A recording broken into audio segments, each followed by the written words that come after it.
is it? You've watched so many videos on YouTube about how to become a UX designer, learning exactly what it is and what it's like to be a UX designer. But if you're looking for ways to materialize your experience, build your portfolio, and land your first interview, keep watching. The UX designer is hard, but not to mention what's even harder is finding experience to back up the education you've learned to speak to the ability to do the job you're trying out for. If that sounds like you, if you're concerned about those things, then welcome to the right place at the right time. If you're familiar with my story, you know I've been in UX design for a little over a year and a half now. But if you're not familiar, definitely pause this video, click this video up here in the banner, and just get to know me a little bit better about how I got into UX design if you're curious and have a non-traditional background. And come back here for some actionable steps on how you can implement all of the learning that you've found across YouTube and all of your different platforms for learning. Okay, let's get into it. Actually, at one point in time, I had no experience in UX design. I didn't even know what UX design was. And I needed to take the things that I learned in boot camp and university and utilize them. So how did I go about gaining the experience and the real world experience in order to add it to my portfolio? Well, the first thing I did was I started calling myself a UX designer. You don't really truly fully act in a role unless you start thinking of yourself as a proficient person in that role. Every job I've ever had, my boss always told me, you are the expert. Trust in yourself, trust in your intuition and the choices that you make as a designer. You know exactly what you're doing. This empowered me to be able to make those decisions and fight for them, which is something as UXers we do constantly when we're fighting for our users. So get in that headspace now, because this will come in so great of a handy later down the road when you're in interviews and you're answering questions about design choices that you've made. So that's just one really good thing to set a foundation for you. If you want to become a UX designer and gain that experience, you have to start thinking like a designer, starting with calling yourself a designer. Once I was in the proper headspace, it was time to start freelancing and putting myself out there. The next tip that I have for getting you a user experience design, if you have none at all, is freelancing. That's probably my biggest tip. Outside of putting yourself in the right headspace, freelancing is going to be your friend when it comes to real world experience. Remember, you're building a product. Whether it's for your neighbor or for your local pizza spot, every opportunity is a scalable opportunity that a business, even a small business or another freelancer or entrepreneur will benefit from down the line, especially if they scale. So treat every opportunity as a user experience designer would. That means do the research, take the surveys, take the time to really gather your data. Because after all, the reason why you're doing this is because you need to build your portfolio. And what hiring managers want to see is how you think and the research before you make those design decisions. Also, when it comes to freelance designing, you want to make sure that you're doing something that you're interested in the beginning phases. UX design is hard, and in order to commit to anything new, it's best to start with things you love. So find a niche that you love, whether it's fashion or if you eventually want to get into the service industry.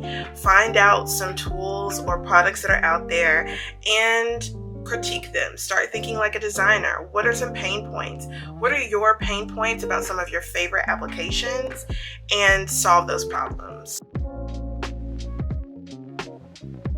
One thing to note about freelancing is that it takes networking and it takes a certain level of social skills and bravery. You can do this. I believe in you.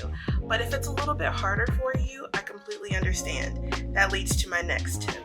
If networking is something you're not as comfortable with, no worries. Find things around you, such as applications, things that you use at work that could use user enhancements, maybe frustration points in your personal life with your favorite apps. Maybe Twitter could be doing something better. We all know the app has gone through a lot. Find a way to make it better. If you're a bootcamp student or a Google search participant, sticking to projects assigned to you can be an Achilles heel. A lot of these hiring managers have seen so many projects that look the same that freelancing and creating samples of work for applications that already exist may be your friend to diversify your content. If you're a bootcamp student participating in any one of the boot camps or certifications out there, you'll want to diversify your content. Hiring managers are looking for depth, and trust me when I tell you, they have seen a million of the same bootcamp projects. Be different. Stand out a little bit. How do you diversify your experience even though you've attended boot camps?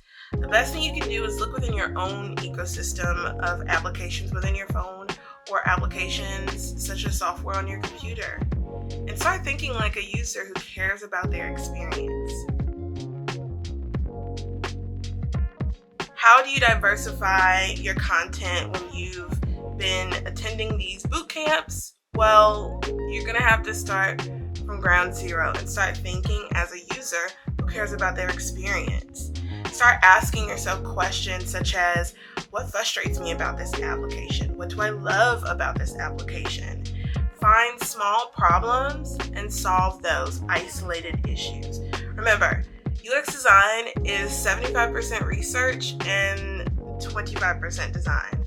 So finding some of these isolated issues and then making design decisions that are backed by surveys and research that you've done yourself only amplifies your case study and your portfolio content. Why is that important? That's important because hiring managers want to know how you think and what processes and steps you took to make those educated design decisions.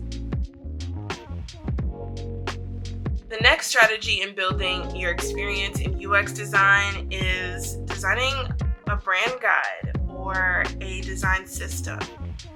Have you ever gone to the website of your favorite local spot, whether it's a pizza joint, an arcade store, or a boutique, to see what they have or get information about their hours of operation? You go to the site and the site just kind of sucks. Yeah. That happens more often than not. That's why you are needed as a UX designer. You're a treasure. You can right wrongs. But how can you do that with no experience? Here's how. You're going to build a brand guide. A brand guide or a design system, two completely, totally different things. A brand guide speaks more to the foundation of a business, what they can use for both marketing and product building in the virtual space. So that holds color schemes, typography, even your user personas, do's and don'ts for the product itself and the brand itself. Whereas a design system speaks to buttons, interactions, colors, shapes, typography. It's very heavy in your design software usage, building components and things like that. That gets more into the technical part of it, but all those things can be great for portfolio content if you want to show a little bit more depth. And if you want to go into the direction of UI engineering or UI designing specifically, that's a great opportunity to show that expertise there. Once you feel you've built a great brand guide or design system, it's time to pitch. If you're comfortable with it. You don't have to pitch these ideas. Remember, they're just ideas, and your main objective is to provide portfolio content. But if you want to provide results and garner feedback, you may want to take it a step further and perhaps propose these design solutions as a foundation for that business to operate. You can sell them that proposal, or you can begin to work with them to be able to create a product for them that actually is scalable. This can add up to an actual position. As long as you're transparent about your level of expertise and that you're learning and that this took an immense amount of study, I'd say go for it. It could be an opportunity for you. One major thing that I would practice if I had no experience in UX design is turning off, or in this case, diffusing the noise.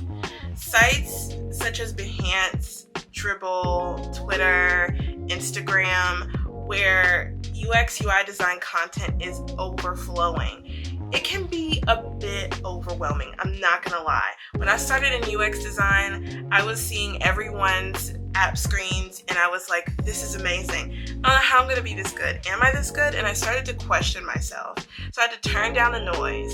And how I did that while still being in the network was I stopped focusing on the designs themselves, and I started focusing on the designers.